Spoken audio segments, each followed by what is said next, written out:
जानू हो तू हमरा से, जानू हो तू हमरा से आज मिले खातिर आवो। नया साल में दिल न दुखावा, अरे नया साल में दिल न दुखावा।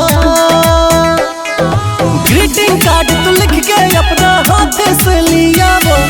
नया साल में दिल न दुखावा, अरे नया साल में दिल न दुखावा। सोना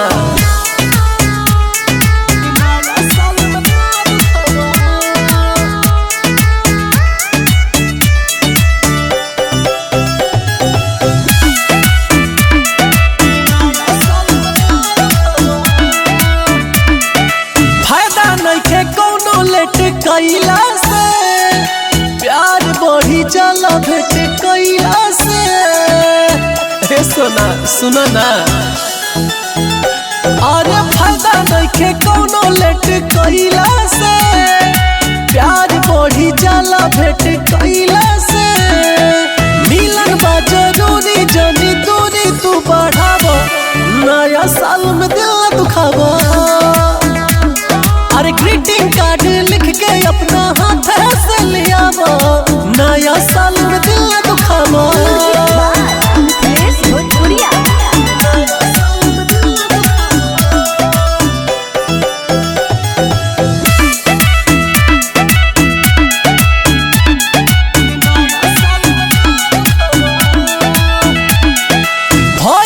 बेचैनी हमरा दिले में, देर जानी करो अब तू मिले में।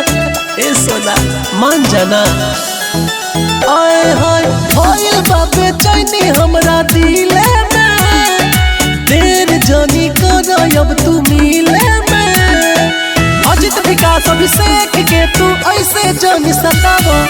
नया साल में दिल न दुखावा, ग्रीटिंग कार्ड लिख के अपना हाथ से ले आवा। नया साल में दिल न दुखावा।